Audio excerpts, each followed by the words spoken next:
Hello and welcome to another remote edition of Currently in Quincy. I'm Joe Catalano. On today's program, we'll chat with Maureen Geary and Sean Glennon of the Quincy Planning Department and learn about the Quincy Small Business Grants Program. First, though, we check out the news for you. Currently in Quincy, there are 1,066 confirmed cases of coronavirus. There have been 98 deaths, and 526 people have recovered from the virus. 895 per 100,000 people in Quincy are infected with coronavirus. That represents about a 17% infection rate. Health officials say that is the lowest rate since the pandemic hit in mid-March, when the infection rate was 583%. Quincy accounts for 1.3% of the statewide infections and about 1.9% of statewide deaths from the virus. Quincy Mayor Thomas Koch says that when he presents next year's proposed city budget to the City Council on Monday night, it will call for no tax increases and no significant cuts. The mayor says he hopes to keep the budget stable and responsible, given the financial stress caused by the coronavirus pandemic. The budget presentation's coming about 2 weeks later than usual because Koch said he needed more time to tabulate how the drop in revenues from the crisis will impact the spending plan. The new fiscal year begins on July 1st, but the mayor says the state is likely to be very flexible with cities and towns this year due to the current emergency. The meeting Monday night will be held remotely at 5:30 and will be carried live on Quincy Access Television Channel 9. Construction continues on the new General's Bridge in Quincy Center despite the coronavirus pandemic. Mayor Thomas Koch says the project is on track to be dedicated on May 15th of next year, which is Armed Forces Day. The bridge will link the Bergen Parkway with Hancock Street via Cliveden Street right over the MBTA tracks. It will give motorists access to the new parking garage at the former Hancock parking lot. Mayor says there will also be a park dedicated to 6 generals from Quincy. The bridge is being constructed by the state, and Koch says soon the building that's housing the Commonwealth Restaurant will be demolished as part of that project.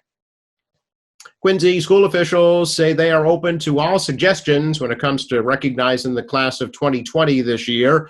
Although a traditional graduation on June 8th and June 9th is not possible, Superintendent Rick DeCristofaro says some sort of in-person ceremony may be held later this year.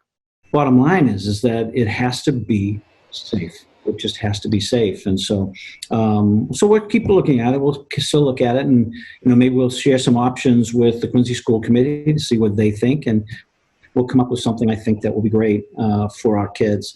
Not as great as a graduation celebration, but something that will be memorable for them and their parents. Now, the school committee voted this week to declare June 10th the official graduation date for the class of 2020, and a video tribute will be released that week. However, officials are in the process of laying out a plan for a traditional graduation at Veterans Memorial Stadium with proper social distancing guidelines at a date to be determined. Mayor Koch says 2 guests per graduate would be allowed and that students could be properly spaced out on the field. Beginning Monday, some of Quincy's basketball courts and tennis courts will reopen with restrictions. New rules will require that only one person or one family shoot at a hoop per time. It'll be singles-only tennis, and people must register for time increments. Recreation staff will be hired to oversee on-site registration and to enforce social distancing guidelines. Mayor says the new dog park on Quarry Street will be open in June with restrictions, and the track at Faxon Field remains open. The tot lots will remain closed, and there has been no decision about summer recreational playground programs. Today is National Police Officers Day, as declared by President John F. Kennedy in 1962. This whole week has been National Police Officers Week, and here in Quincy, the department is remembering Officer Patrick Kelleher, who died in 1908 after being beaten by a mob at the Quincy Square train station. Kelleher succumbed to his injuries 4 months after the initial attack. However, Officer Kelleher was the only on the job for 4 years. He was survived by his wife. The department's also remembering officers Charles Crooker, who died in 1918, and Frank Burrell, who died in 1915. National Police Week pays special recognition to those law enforcement officers who have lost their lives in the line of duty for the safety and protection of others. Sad to have to report on the passing of longtime Quincy radio personality Win Bettinson. Bettinson died on Wednesday at the age of 100 from COVID-19. He was at a healthcare facility in Middleborough, but lived more than 60 years in Braintree. Bettinson worked at the former WJDA in Quincy from 1952 to 1990 and was host of the popular Party Line call-in program. He's also very active with the Quincy Kiwanis Club and the Bethany Congregational Church. Bettinson is survived by his son Dana, having previously lost his wife and daughter. When we come back, Maureen Geary and Sean Glennon of the Quincy Planning Department explain the Quincy Small Business Grant Program. That's next.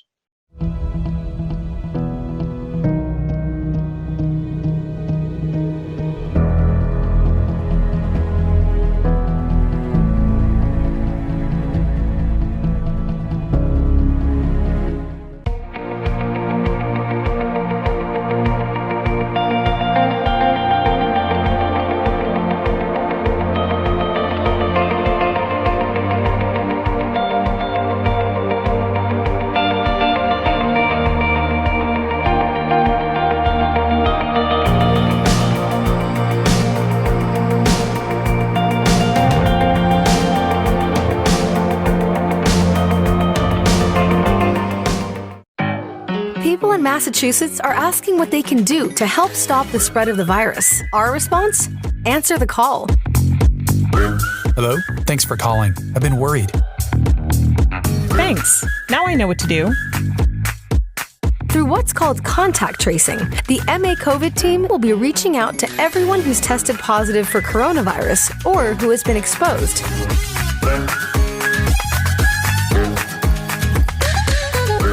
Look out for area codes 833 or 857 and answer the call to keep your community safe. Visit mass.gov/MA Tracing Team. So pleased to be able to chat with Maureen Geary and Sean Glennon of the Quincy Planning Department about the Quincy Small Business Grant Program and how it's helping out small businesses right here in the city. So Maureen, Sean, welcome to both of you. Thanks so much for spending some time with us. Thank you, Joe. Thank you for having us.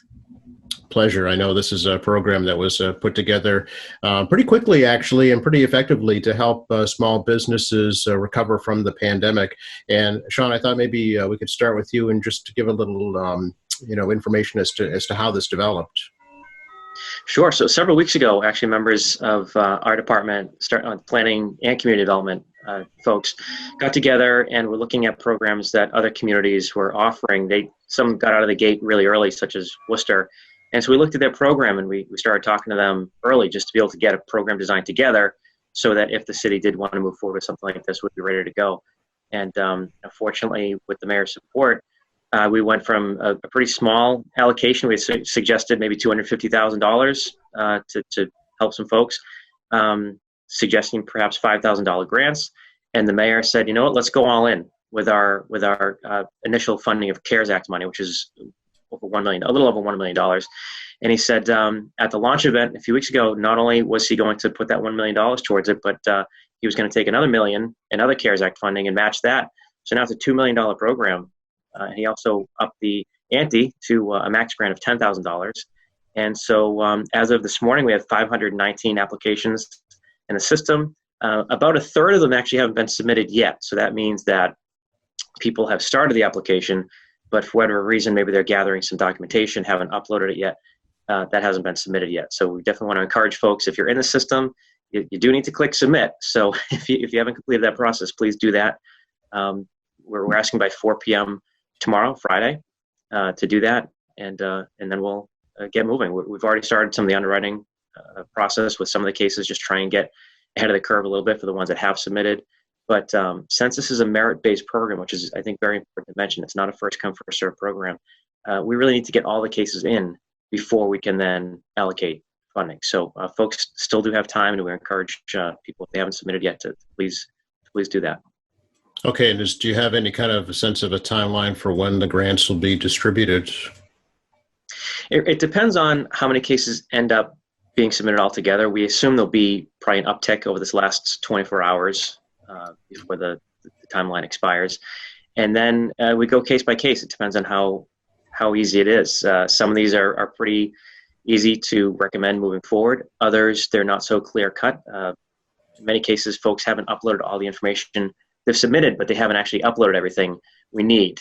So actually, one thing I want to mention is that a lot of people are asking for leasing assistance, which is a rental assistance, for the unit, which is great. That's exactly what we want to fund for these brick and mortar mom and pop shops. But they're not actually uploading the lease document itself, which is not helpful because we need to see that in order to make a determination on what that grant amount will be. So if folks haven't uploaded their lease and they're asking for rental assistance, we'd ask them to please go back into the system. If it's not there, we have people in the department that are reaching out to them to be proactive in that process. But if you don't submit everything, it slows down the process. So it really depends on, once we have this deadline, have people submitted everything they need. If they have, that'll speed up the process. If they haven't, it's going to slow it down. So we're looking at least 2 weeks to underwrite these. We don't expect any checks to go out until the end of May at the earliest, more than likely looking at the first week of June. Okay, very good. And we should talk, I guess, a little bit about who is eligible for these grants. What are some of the criteria that they have to meet? And certainly, Maureen, feel free to jump in as well if you have things to add. So some of the basic criteria, and it's pretty easy. First of all, the application's an online application, and once they get there, it's a very simple application.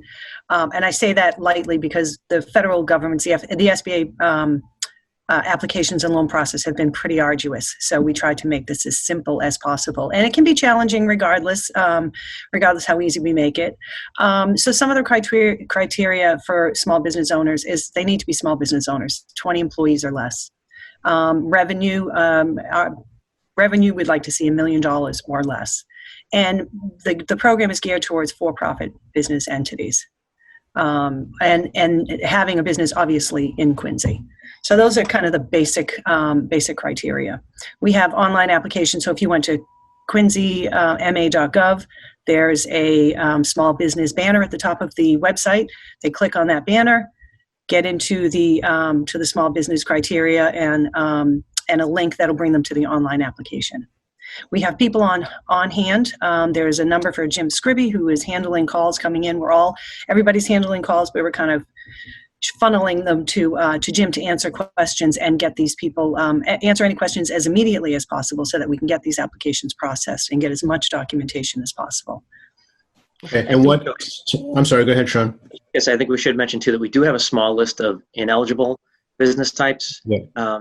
Such as liquor stores, for example, they weren't closed as part of the process. So revenue might be down, but we're trying to look at the ones that were most affected by the shutdown. So liquor stores are ineligible, check cashing facilities. The real estate business is still functioning, although not at the same level, but we have put real estate on that list of ineligible activities, our businesses. And then national chains. National chains, they do have the support of their national organization. They own a lot of real estate, and in many cases, large assets. So national chains are on the list as well, unless the business is a franchise. And if it's independently owned, like a Dunkin' Donuts, for example, if it's independently owned, that's something that we'll look at case by case. But otherwise, national franchises are ineligible. We've been seeing cases of other stimulus grants going to businesses that maybe didn't need it so much. So we're trying to avoid that in Quincy. We're really trying to focus on the mom and pop shops that have been in Quincy a long time. This might be the deciding factor of whether or not they have to close. And so those are the ones we're really trying to save. Yeah, I'm sure you're thinking small independently owned restaurants, barbershops, maybe a small bakery or a laundromat, something of that nature. Exactly. We should tell folks what kind of information that you'll be looking for in this application. What should these business owners be prepared to present on the application? Do you want me to grab that, John? Or you want to grab that? It's an 8-step application process. First you just register in the system. The very first screen is literally just a 4-question eligibility pre-screen. Then it gets into your personal contact information, the business information, ownership. In many cases, we're seeing, a lot of these are sole proprietorships. It's 100% owned by one person. That's pretty simple. But if it's more than one person, we're seeing a lot of 50-50 partnerships, 3-way splits, 4-way splits. And so we want to see that. If the person applying is only 25% owner, we need to see the income certifications of those other 3 people too, because otherwise, if we're only getting it for one person, we don't know if the other 3 are actually low moderate income people too, and that's what we're looking at. So we might have to prorate the grant to 1/4 of maybe what it would be, unless we get that other information. And then we ask, how much are you asking for? Most people are saying 10,000, and I don't blame them. Yeah. Unfortunately, with 500 applications in the system, we now have over $5 million in requests. We only have $2 million to give. So Right. this is tough. It's not unusual for us every year to receive more in requests than we have in funding in CDBG in general. This is not a new thing for us, but to have this kind of demand for such an emergency situation, this is unprecedented for us. So these are some really hard decisions we're going to have to make moving forward. But in any case, there's a funding screen. We're asking them how much you're asking and what would you put it towards? And then we need to see the backup for that. The last screen is this list of required documents. And then you submit, and then you'll receive a confirmation. And that's important, I think, to mention that you will receive a confirmation once you submit the process. So if you haven't received that confirmation yet, if you're not sure, if you think you've submitted but you haven't received that email, we'd encourage you to contact Jim, whose information is on the screen first login. Okay, and the payments, once they are made, who will they go to? Will they go to the actual owners? Will they go to the mortgage companies, the leases? How will that happen? They will go to the owners in this case. We're looking, at their whole package, and so we'll send them an award letter detailing what the grant amount is. We'll have the check in there, and then also there's going to be a grant agreement in there because these are federal funds. We need them to certify that they're going to use the funds for the intended purpose. And then we're going to want to check in with them, maybe 6 months or a year from now to see what happened. So we feel comfortable sending them the check directly because we do have that grant agreement attached. So they're going to certify that they're using the money for it. Okay, so would you advise them to kind of to create a record of how they use that payment then? Yes, and we are focusing on rent and mortgage payments, so it's pretty clear cut, and that's why we're focusing on rent for that reason. That we have that lease, we know exactly what the monthly payment is. So let's say we give them 2 months worth of rent, we know, we can back it up with that information. Sure. Do you anticipate this program being extended again or done again? It depends on if there's future money. I mean, right now we've only seen the first wave come through, and so we have the $1 million of CDBG plus the mayor's commitment of another $1 million in other CARES Act funding. We have seen in the news yesterday that there's another stimulus package coming out. So maybe, but we don't have. We can't say today if that'd be another wave or not. Okay. It would be good. It really would be good if we could. I think that would be our goal.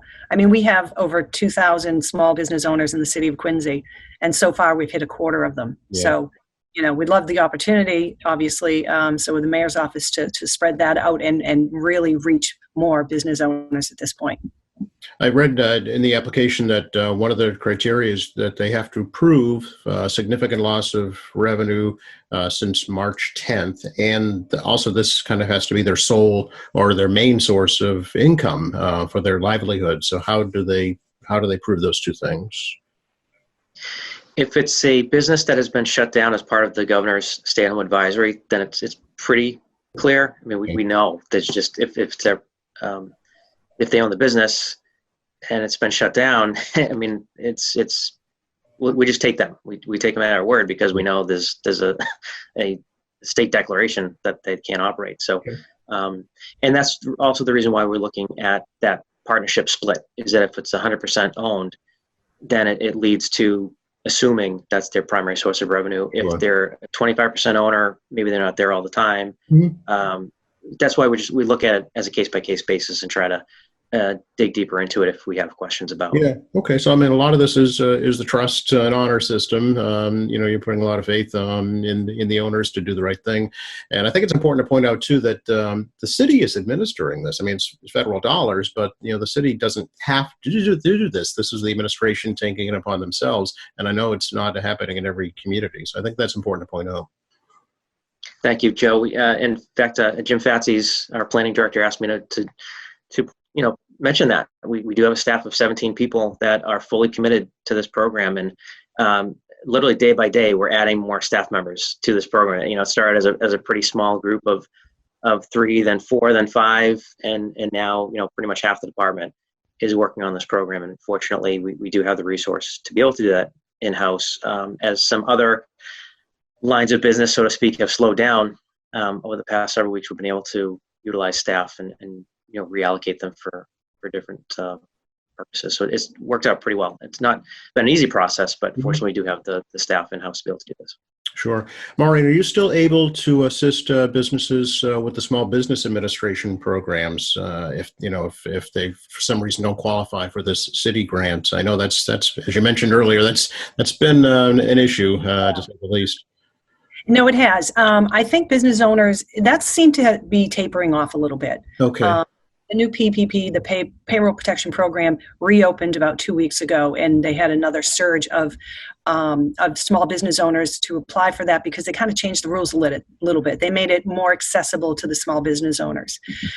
So I think I've seen a little bit of a tapering off with gearing this one towards our small business owners and being a grant. Mm-hmm. I mean, this is really lifting those businesses up that wouldn't even apply for the federal programs. Okay. And I've gotten, the communications that we've had, it's just amazing. It gives me the chills. And as to some of the conversations I've had with these small business owners and how grateful they are for the city and for the mayor's office and the planning department to come up with a grant, even as little as it may seem, $10,000, that takes people a little ways. A couple of months worth of rent can hold them over until they can pay their landlord when they start opening up again. Yeah. So it's really, this is meaningful, and we've gotten some incredible heartwarming responses to what we're doing. And I'm saying it, I really appreciate the business owners being so generous and so thoughtful to be thankful.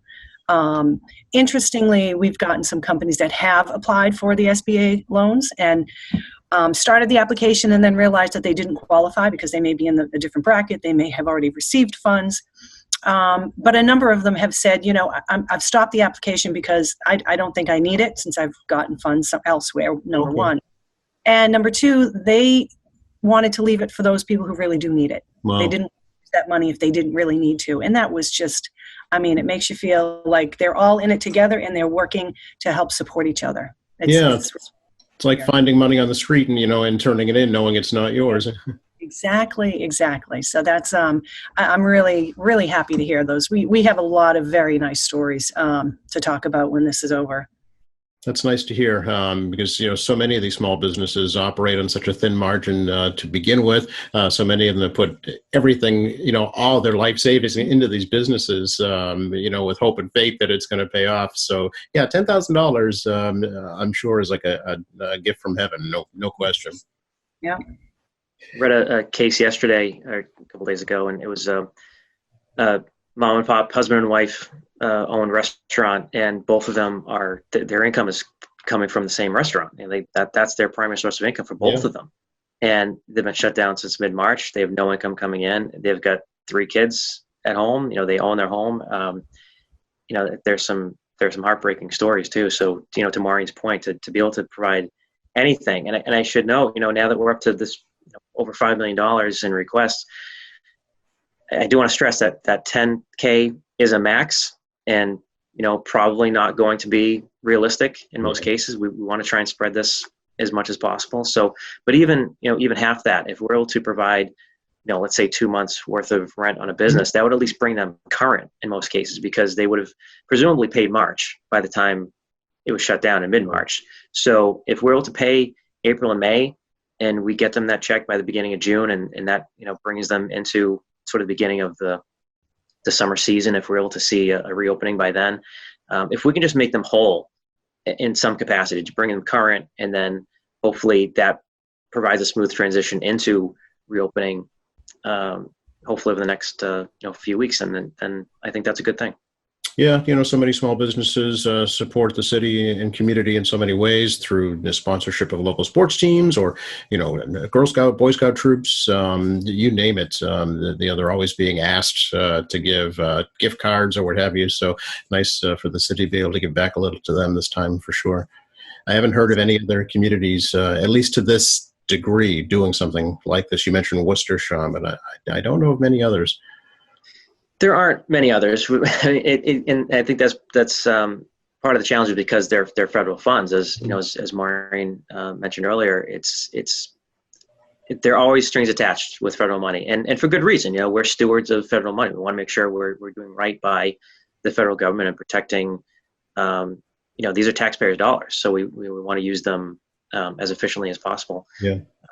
So it's one day at a time, but it's been an interesting process. So yeah, we had Worcester, Cambridge, Fitchburg, with some others out there, and we're hearing the same stories. It's just it's tough for staff to jump in on something like this because it's federal dollars, and it's special economic development is the category of CDBG that's being used, and it's just known throughout the country as the most difficult component of CDBG to work with because there's so many strings attached. Okay. So I think that's part of the reason why there aren't more communities trying to do this, because a lot of communities out there with CDBG money, they're smaller communities. They don't have the kind of staff that we do, or Cambridge or Worcester. Boston has one too, but I think their annual allocation is probably $20 million a year in CDBG.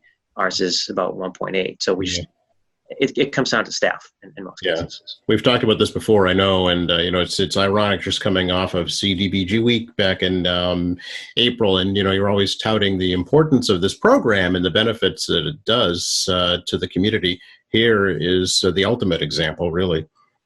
Here, you read my mind, Joe. It was a month ago that Melissa Pons, my colleague, and I were on this program talking about CD Week and how we went to a virtual community development week this year. And you're saying that's always a celebration where we try to advocate for CDBG funding. And, this is not a political statement, but the president, since he took office, has tried to eliminate CDBG every year in every budget. And that's just a fact. I'm not, that's not a soapbox, comment. It's true. And thank God for members of Congress like Stephen Lynch, who have been fighting for this program, every year that they've been in office.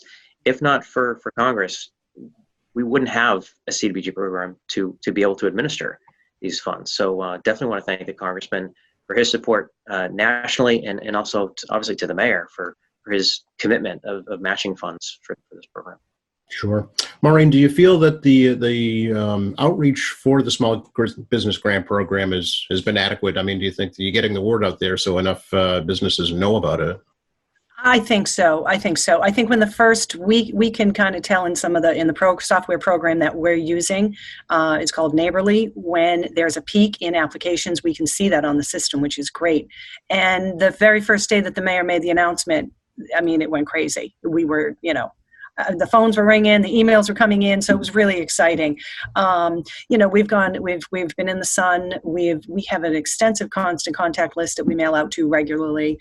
We get it through the chamber and some of our other business partners in the Asian community. So I think we've really, clearly we can't get it out through the mail, which would have been one of those last kind of almost, last ditch efforts.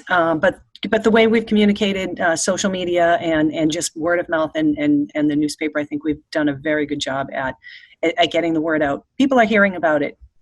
That's great. Yeah.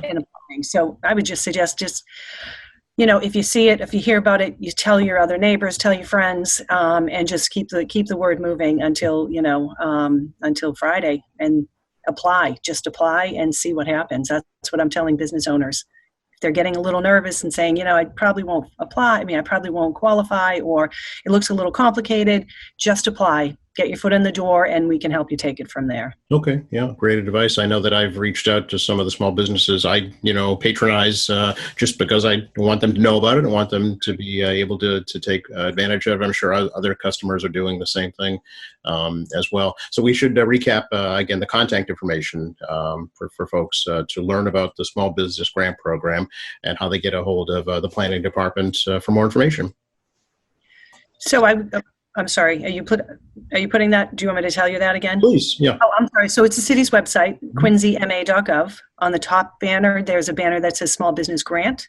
Click on the Small Business Grant. It'll bring you into the information page. And on that page, there's a link that'll bring you into the online application process.